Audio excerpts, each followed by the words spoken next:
오늘 우리에게 주신 말씀은 마태복음 4장 18절로부터 22절까지의 말씀입니다. 저와 여러분이 한 절씩 교독하겠습니다. 제가 먼저 18절 말씀 읽겠습니다.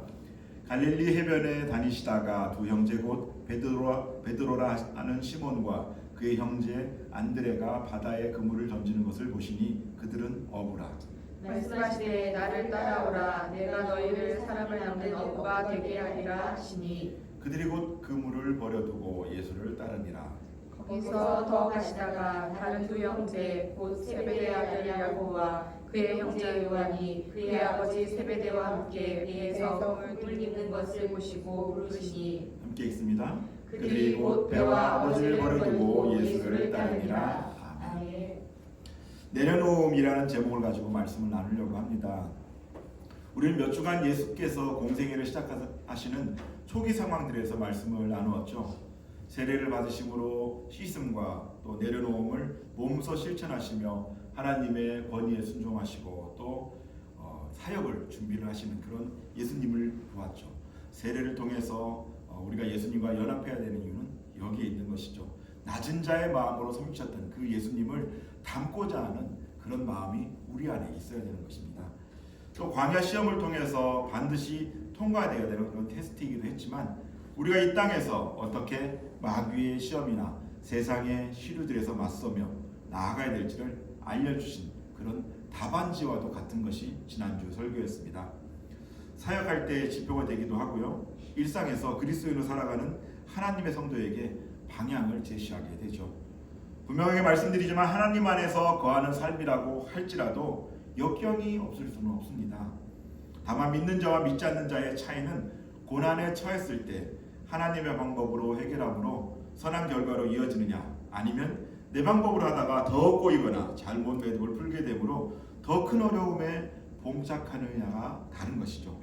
주님께서는 이 모든 과정을 거치시고 난 후에 이제 본격적인 그런 사역의 장도에 오르시게 됩니다. 마태복음 4장 17절 말씀인데요. 이때부터 예수께서 비로소 전파하여 이르시되 회개하라 천국이 가까이 왔느니라 하시더라. 예수님을 통해 이루어지는 하나님의 구속사적 사역이 시작된 것이죠. 그런데 예수께서 이 사역을 준비하시면서 가장 먼저 준비하신 것이 있습니다.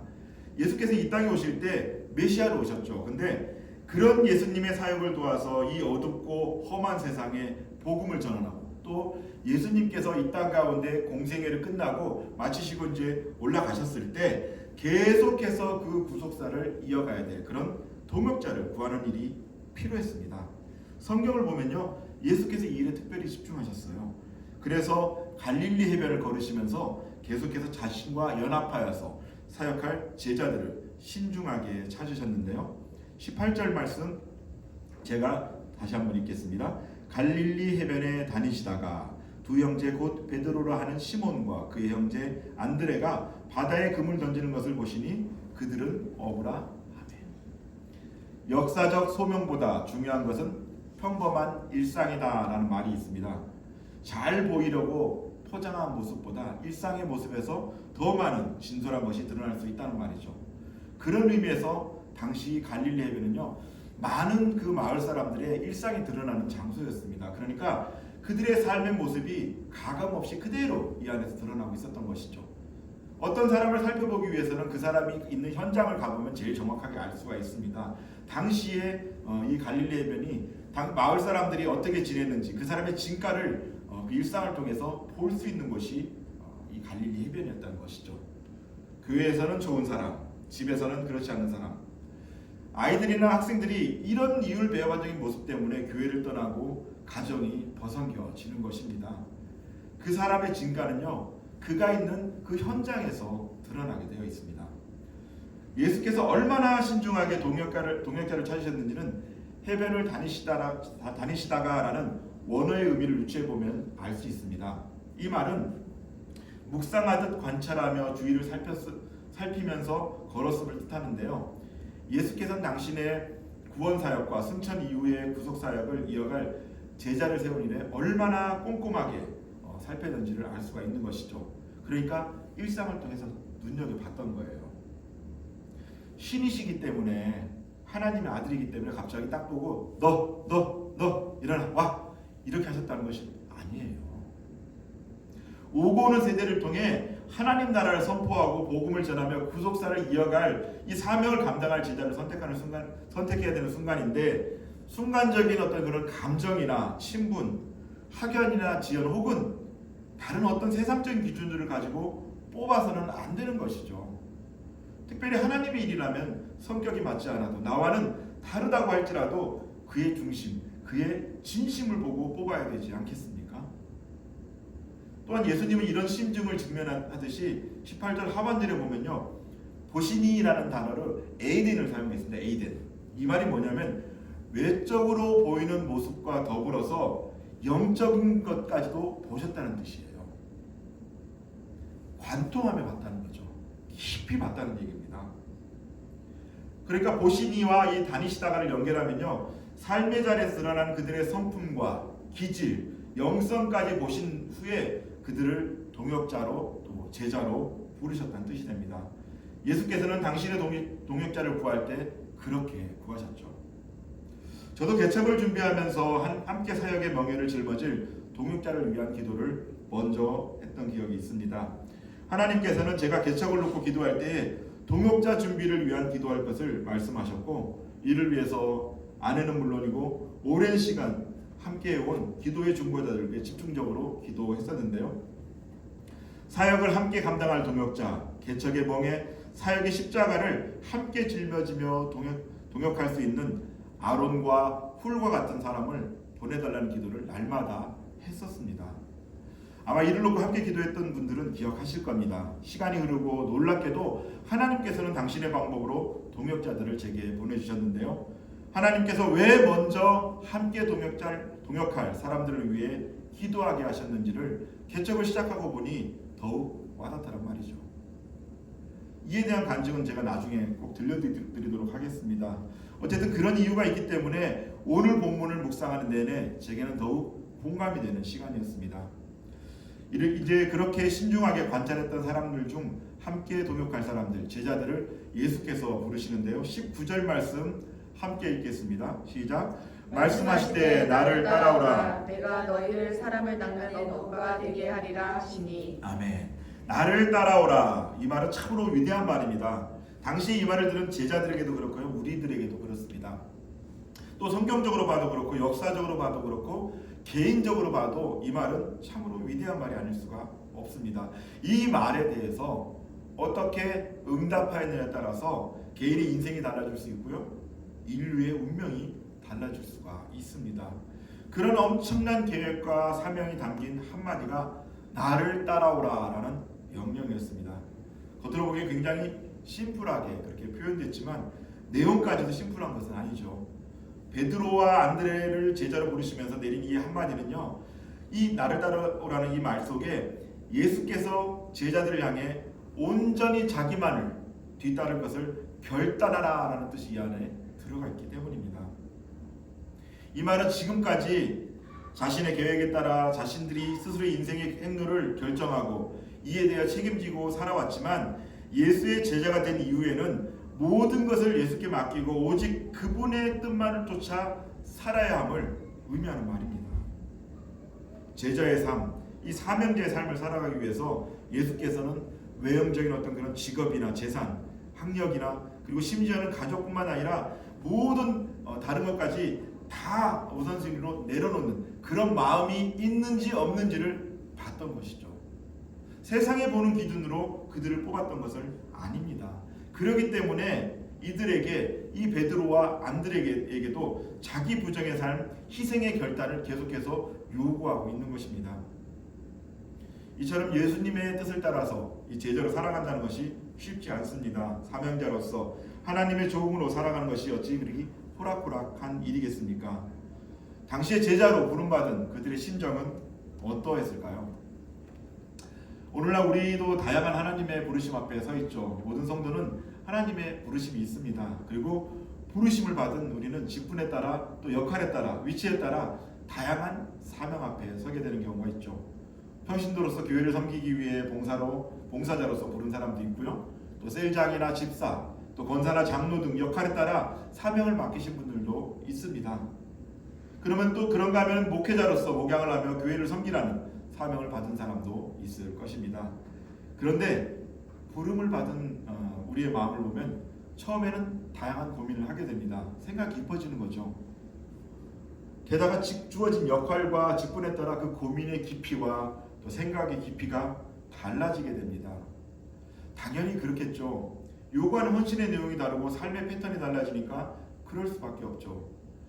문득 하나님께서 저를 목회자로 부르셨던 기억이 떠오릅니다. 돌아보면은 고등학생 때부터 참으로 다양한 방법으로 부르셨던 것을 깨닫게 되는데요. 제가 그 부르심이 다양한 만큼 다양한 방법으로 정말 요리조리 피하고 다녔습니다. 그 소명이 나를 향한 뜻이었고 나를 부르시는 하나님의 음성이었음에도 불구하고 늘 마음 한구석에 감춰두고 또 그것을 적절하게 외면하면서 그렇게 보냈던 것이죠. 그럴 때마다 하나님께서는 제게 고난을 배열하셨으며 제가 사명을 향해 나아갈 수 있도록 방향을 인도하셨습니다. 물론 모든 고난이 목회자의 소명과 연결되어 있는 것은 아니죠. 그렇지만 고난이 사명과 연결되어 있다는 것을 알고 있었기 때문에 고난을 당할 때마다 그 소명이란 단어를 머릿속에 떠올리며 그렇게 만지작거렸던 그런 기억이 있습니다. 돌아보면은 그렇게 쉽게 그것을 내놓을 수 없었던 것이 목회라는 것 자체가 쉽지 않고 정말 많은 것을 내려놓고 가야 되는 것을 알고 있었기 때문에 제가 그것을 감당하기에 힘들다는 것을 알고 있었기 때문에 자신이 없었기 때문에 응답하지 못한 것입니다. 물론 지금도 여전히 하나님의 은혜를 구하며 나를 내려놓는 중에 있지만 여전히 지금도 그 생각을 하면 어려운 것은 마찬가지입니다. 예전에 만났던 어떤 목사님이 그러시더라고요. 그냥 시키는 대로 순종했어요 라고 말씀하셨는데 그 믿음과 순종이 정말 제가 보기에는 대단하다 싶더라고요. 그에 반해 저는 하나님의 명령에 뜨겁게 부딪히며 때로는 잔을 좀 옮겨달라고 그렇게 버티면서 보냈던 예전의 모습들이 주마등처럼 그런 스쳐가는 그런 며칠을 보냈습니다. 참으로 예수님의 이 명령을 들었던 이 어부의 마음은 어땠을까 이런 생각을 하면서 그렇게 한 주간을 보냈죠. 자, 근데 본문을 보면요, 예수 그리스도의 명령을 들은 이 베드로와 안드레가 이 명령 앞에 응답을 하는데요. 20절 말씀입니다. 그들이 곧 그물을 버려두고 예수를 따르니라. 놀랍습니다. 그들이 곧 그물을 버려두고 예수를 따릅니다. 이어서 야고보와 요한에게도 동일하게 말씀하셨고 그들도 주님 앞에 응답을 하는데요. 21절 22절 말씀입니다. 함께 교독합니다. 거기서 더 가시다가 다른 두 형제 곧 세베대의 아들 야고보와 그의 형제 요한이 그의 아버지 세베대와 함께 배에서 그물 깁는 것을 보시고 부르시니 그들이 곧 배와 아버지를 버려두고 예수를 따르니라. 야고보와 요한도 동일하게 예수를 따르기로 결정하는데요. 그들의 이런 행동에는 어떤 의미가 담겨져 있을까요? 이들의 행동에는 진짜 놀라운 게 담겨져 있습니다. 이 그물이라는 단어를 보면요, 명확하게 알 수 있는데요.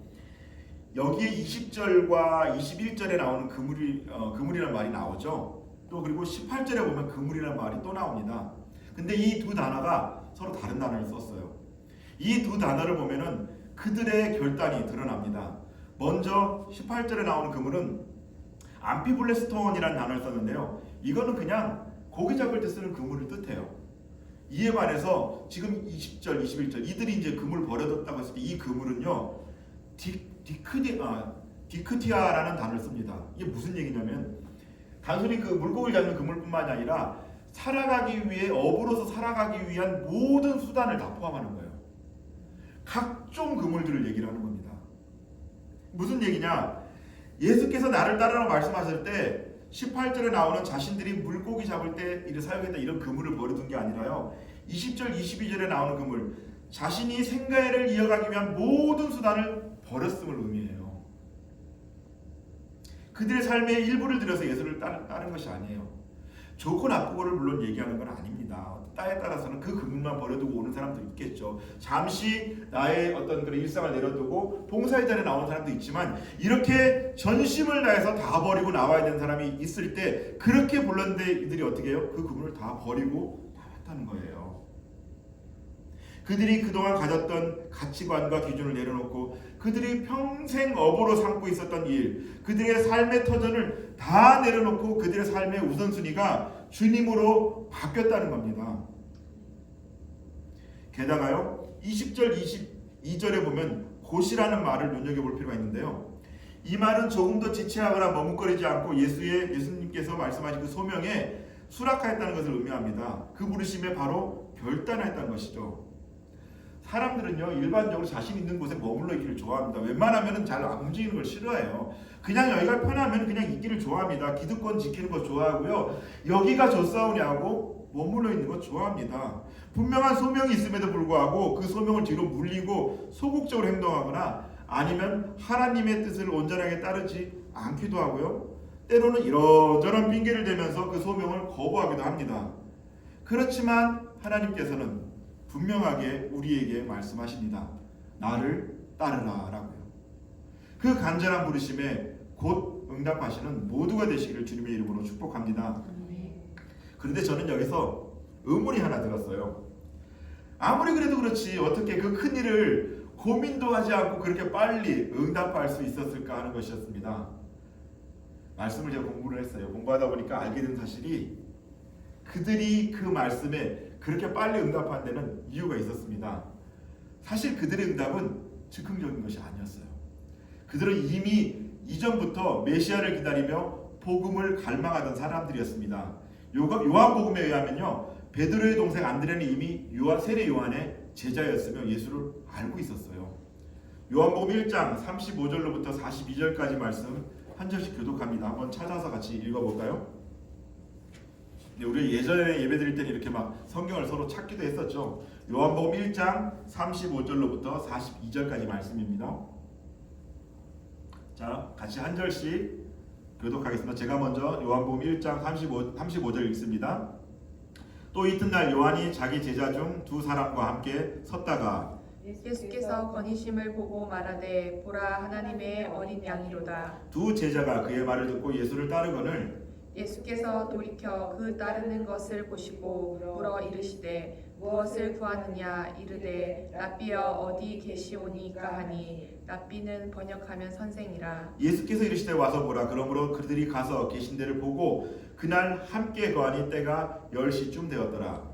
요한의 말을 듣고 예수를 따르는 두 사람 중에 하나는 시몬 베드로의 형제 안드레라. 그가 먼저 자기의 형제 시몬을 찾아 말하되 우리가 메시아를 만났다 하고 메시아는 번역하면 그리스도라. 데리고 예수께로 오니 예수께서 보시고 이르시되 내가 요한의 아들 시몬이니 장차 게바라 하리라 하시니라. 게바는 번역하면 베드로라. 요한과 함께 서 있던 이 안드레가 해변을 거닐고 계신 주님을 봤어요. 그리고 요한을 통해 그가 하나님의 어린 양임을 알게 됩니다. 메시아인 줄 알았던 것이죠. 그는 복음을 갈망하고 자신의 사명에 대해서 고민하는 삶을 살아가고 있었기 때문에 예수께서 그렇게 부르셨을 때 바로 응답하였던 겁니다. 이 자리가 좋사오니가 아니라 부르심에 대하여 자신의 모든 것을 다 내려놓고 자신의 형이었던 베드로에게도 이 사실을 알리며 하나님의 사역, 그 예수 그리스도의 사역에 동참하게 된 것이죠. 진리에 대한 갈증이 있었어요. 진리에 대한 갈증이 있었고 참 진리를 찾고 있었기 때문에 자신이 무엇을 위해 살아가야 할지 알고 있었기 때문에 자신의 우선순위를 다 내려놓습니다. 그리고 주님의 사역, 그 사역의 명예를 함께 짊어지기로 결단하였던 것이죠. 오늘 우리를 향한 주님의 부르심에 대해서 우리는 어떻게 응답하고 계신가요? 나를 따르라는 그 부르심에 어떻게 반응하고 계십니까? 그 부르심에 곧 응답해야 합니다. 내가 속한 곳에 있던 모든 것을 내려놓고 진리이신 주님의 부르심을 향해 나아가야 됩니다. 주님께서 주신 그 감동대로 순종해야 합니다. 어떤 성도님께서 저에게 물으시더라고요. 목사님, 그냥 편하게 계시지 왜 개척을 하셔서 힘든 길을 가려고 하시나요? 너무 고마운 말씀이죠. 또 저를 생각해서 또 저희 가정을 생각해서 하신 말씀이라고 생각합니다. 그런데 어떡합니까? 저를 목회의 자리를 보시는 하나님께서 이번에는 개척을 명령하신 것을 말입니다. 그래서 그 성도님께 반문했죠.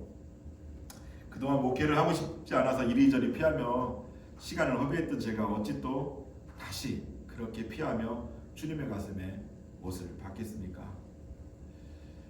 사랑하는 성도 여러분, 주님께서 부르실 때 응답하는 은혜가 있기를 원합니다.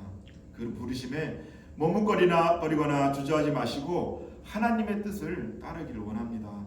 회피하지도 마시고요, 적당히 타협하지도 마십시오.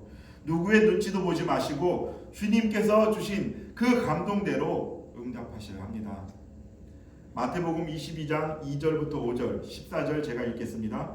천국은 마치 자기 아들을 위하여 혼인잔치를 베푼 어떤 임금과 같으니 그 종들을 보내어 그 청한 사람들을 혼인잔치에 오라 하였더니 오기를 싫어하거늘 다시 다른 종들을 보내며 이르되 청한 사람들에게 이르기를 내가 오찬을 준비하되 나의 소와 살찐 짐승을 잡고 모든 것을 갖추었으니 혼인잔치에 오소서 하라 하였더니 그들이 돌아보지도 않고 한 사람은 자기 밭으로 한 사람은 자기 사업하러 가고 청함을 받은 자는 많되 택함을 입은 자는 적으니라. 많은 이들에게 하나님의 말씀이 선포되고 그들에게 하나님의 뜻이 전해지지만 소명을 듣고 천국 잔치에 참여하는 사람은 적습니다. 이 5절을 보면요, 하나님의 부르심이 있었는데도 제각기 자기 할 일들 해요. 자기가 생각하기에 옳다고 생각하는 일을 합니다. 전혀 그 자리에서 움직이지 않아요. 도무지 움직일 생각을 하지 않고 그냥 자기 하는 일을 하고 있습니다. 하나님께서 말씀하실 때 그 말씀에 응답해야 합니다. 그리고 여기에 한 가지가 더해져야 되죠. 나를 따르라는 주님의 명령에 응답하였다면은 이제부터는 나의 삶의 우선순위가 바뀌어져야 돼요. 베드로와 안드레가 자신의 삶의 모든 부분을 내려놓고 주님을 따랐죠. 주님의 구속사를 함께 감당하자고 한다면은 하나님의 나라를 세우는 일을 동참하고자 한다면은 우선순위가 바뀌어야 돼요. 목사라면요, 목사로서 우선순위가 바뀌어야 되고요, 집사라면 집사로서 우선순위가 바뀌어야 됩니다. 각자가 구속사를 위해 맡은 역할과 직분에 따라 우선순위가 바뀌어야 돼요. 적당히 내 것도 챙겨가면서 내가 누릴 것도 다 누려가면서 절대로 손해볼 것 같은 일은 그것이 마치 주님의 일이라고 할지라도 외면하면서 신앙생활을 한다면 세상 사람들 말로 답이 나오겠습니까? 요즘 아이들이 그렇게 얘기하더라고요. 노답이라고요. 답이 없어요. 내가 챙길 거 다 챙기고 먼저 내가 의지할 거 다 의지하면서 주님께서 내 것을 챙겨주길 바라고 계시는 것이 말이 됩니까? 정말로 노답입니다. 말씀을 맺으려고 합니다. 오늘도 하나님께서는 우리에게 말씀하십니다. 나를 따라오라. 이제 우리가 응답해야 됩니다. 그리스도를 따르겠다라고 응답해야 됩니다. 그렇다면 이제부터 나의 우선순위가 하나님 나라가 되어야 합니다. 나의 우선순위가 예수 그리스도가 되어야 됩니다. 나를 내려놓고 주님을 내 자리에 올려놔야 됩니다. 이전의 삶의 자세를 바꾸기 위해서 나의 욕구나 나의 소원, 나의 뜻을 내려놓고 주님의 갈망, 주님의 소원, 주님의 뜻에 집중해야 합니다. 때로는 그 길이 어려운 길이고 좁은 길이고 외로운 길이라고 할지라도 주님께서 말씀하시면 나를 내려놓고 내가 주인 삼고 있는 것도 내려놓아야 합니다. 그것이 주님의 부르심에 응답하는 우리들의 자세입니다. 버팀목교회가 2024년도 예수 그리스도를 따르라라는 기도 제목을 가지고 주님을 따르기로 결단하며 기도하고 있습니다. 그렇다면 우리는 내가 주인으로 삼고 있는 모든 것들을 내려놓고 참 주인이신 예수님을 따르며 그의 명예를 짊어지고 당당하게 걸어가야 하겠습니다. 어떠한 풍랑에도 어떠한 바람에도 흔들리지 않고 주님을 향해 나아가야 하겠습니다. 그렇게 주님의 멍에 주님의 십자가를 함께 지기 위해 내가 주인 삼고 있던 모든 것들을 내려놓는 그런 성도들 되시기를 주님의 이름으로 부탁을 드립니다. 하나님 아버지 감사를 드립니다. 오늘도 주님께서는 우리를 부르고 계십니다. 하나님 말씀 앞에서 우리가 순종함으로 곧 하나님의 말씀을 따르는 저희의 삶이 될 수 있도록 인도하여 주시옵소서. 이것저것 내 것 다 챙겨가면서 내가 원하는 것들만 해가면서 그것이 그러면서도 여전히 하나님께서 나를 도와주실 것이라는 그런 허탄한 생각에 빠지지 않게 하시고 하나님께서 부르실 때에 내게 허락된 만큼 또 하나님께 온전히 나를 내어 맡기는 그런 삶이 될 수 있도록 도와주시옵소서. 감사드리며 존귀하신 예수 그리스도 이름으로 기도드립니다. 아멘.